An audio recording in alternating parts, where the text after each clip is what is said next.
What's up, you guys? It's KeAmber Vaughn, aka CoachKe, coming back to you with another video. If you are new to my channel, welcome, and if you are not new, welcome back. Be sure to hit the subscribe button and also tap the bell so that you are notified of every new video that I post. So, as you can tell by the title of this video and also what you see on your screen, I'm going to be doing my February 2018 debt and net worth update. So prior to this month, what I was doing in my budget report card was I was including like my savings update, my debt update, and also my net worth tracker. But it was suggested to me to actually split the video into two because they're kind of going over two different things. And so I'm starting that this month. Let me know in the comment section if you like it this way. So even though this is going to be the February 2018 update, is really the update like as of February 1st, I guess you could say, based on where my numbers and everything ended on January 31st, if that makes sense. So I was toying back and forth whether this should be the January update or the February update, and I figured if I put January 2018, people would kind of be a little bit confused. So I'm just gonna go with February. Again, if you think I should do it like name it last month's, even though we're kind of like 5 days into this current month, just let me know. It's all based on what you guys want. So without further ado, let's go ahead and get into the video. So first, I'm going to start off with my savings and sinking funds update. If you have not been keeping up with everything in the month of January, last month was a little rough for me because I had a lot of unforeseen things happen, a lot of things that I needed to take care of. And so being as intentional and as intense as I was previously, and as I have been since like October, November of 2016, as far as like paying off debt and saving money and all of that, if I was as intense as I have been in the past, I would have it wouldn't have been a good month financially for me. So I was able to stay afloat and everything and still take care of all of these things that I needed to take care of. So in January, I did not save as much money. I did not pay off as much debt at all, actually, but I still wanted to do this so that I'm holding myself accountable and to also give you guys encouragement so that you understand that in your journey, everything's not going to be peachy all the time. Everything's not going to be as cut and dry as black and white. Sometimes there's gray area. Now, should you always be taking breaks from being intentional and being intense? Absolutely not. But there are going to be some times in your journey, especially if you have a long journey ahead of you, where you might have to take a step back for a month or two just to make sure that you stay afloat. Especially if you're following Dave Ramsey's Every Dollar Budget, which I do not. And I'm actually thinking about coming up with a video probably at the end of this week or maybe next week on why I don't follow Dave Ramsey's plan. But I am still very intense and very intentional about getting rid of the last bit of my debt. So yeah. So as far as my savings and sinking funds, I have a couple.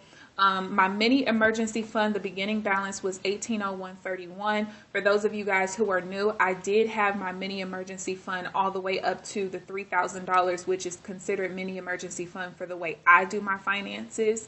And what was this? A couple of months ago, I ended up paying my almost $1,800 tax bill with my mini emergency fund. And I've been slowly putting the money back. I could have been like put all the money back by now, but I'm actually slowly doing that. So that is the background on that.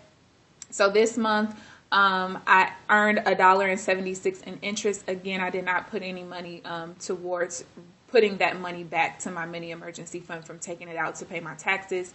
So my ending balance is $1803.07. My true emergency fund. So true emergency fund is 6 months worth of your expenses. My true emergency fund started out at $9,000. I had the opportunity to do a no risk investment and I decided to put $2,000 into that.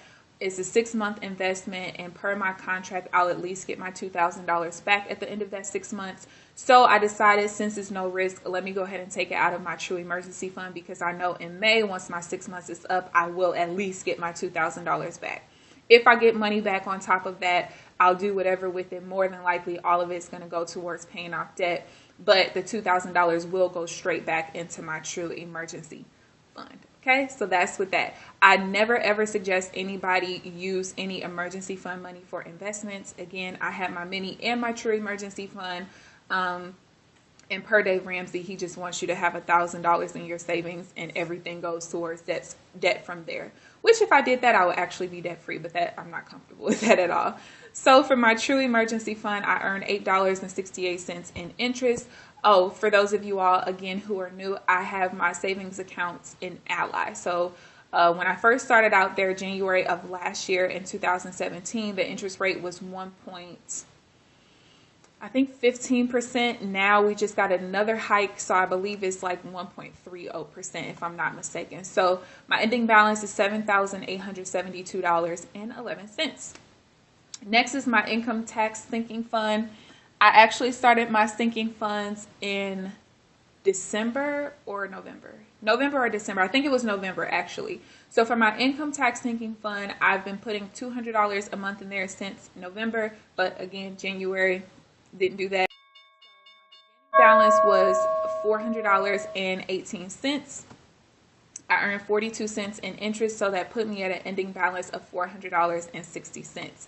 My investment sinking fund, I started this in November as well, and over the course since November till now, I've taken out probably like maybe about $500 or so, $300 to $500 in like since then to put towards investments. So as of January, my beginning balance was $475.43. I earned 28 cents in interest, and then this actually should be subtracting $200. Sorry, I messed up, my bad. So that should be subtracting $200 for an ending balance of $275.71. Now on to my debt update. So the only debt that I have currently, I started off $25,000 in debt on this part of my debt freedom journey. My total balance, like overall, I think my highest balance for debt was like $44,000 at some point, almost $45,000. When I started this debt freedom journey in November of 2016, I started off with over $25,000 in debt and 8 debts total. I am now down to my last debt, which is my car loan. So my beginning balance was $8,472.01. I just did my regular minimum payment, which was $262.53. In parentheses, you see $236.22 because that was the amount of my payment that went towards principal. So that left me with an ending balance of $8,235.79, which, if you go over to the right side, the total debt payment was just the minimum payment. So my total debt payment was $262.53. So now we're at the very end now with my net worth update. And you guys, wait until you see this. Like, this is crazy. I actually didn't even realize this until I put this together. So when I first started out, November 30th of 2016, I started my intense starting to pay off debts, my large debt payments in November. So I track my net worth at what it is at the very last day of the month, basically. So November 30th of 2016, my net worth was negative $6,762. Now in January 31st of 2018, my net worth is now $14,540.49. And I have to explain this in every video. My net worth is actually higher when it comes to certain investments that I have.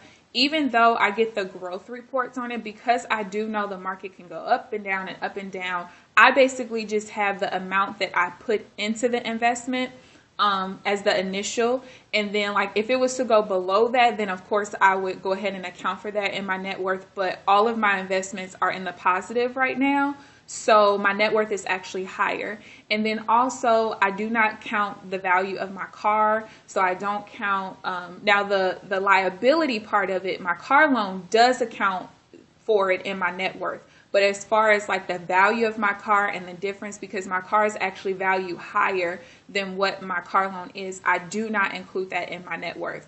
Why? Because over time, of course, my car is going to depreciate. So I don't want to include it in my net worth. And then here it is, I'm having to report a lower net worth because the value of my car is lower because I'm deciding to put that in the net worth. Does it technically, isn't it supposed to be in there? Absolutely, but I'm not doing it. So it is what it is. So In December of 2018, my net worth ended at $13,948.45, which means that in January, my net worth went up $592.04, which is ridiculous. Like, I'm just amazed, honestly. Like, everything that I went through financially in January, and not even putting money towards my savings or anything, just literally paying my minimum on my car loan and that pretty much being it. I'm actually pretty freaking amazed at being able to still have a positive, like, go up in my net worth for this month. So yeah, I'm hoping that January is the only like struggle month that I had, because I'm pretty much almost past the things that I had to deal with in January. Yeah, and my goal is to have, I don't even remember what my net worth goal is for the end of 2018, but I'm definitely looking to have my car loan gone by July 2018 so I can just start enjoying my money, y'all. So I hope you all enjoyed this video. Please give this video a thumbs up, subscribe if you haven't already, and I will see you guys in the next one.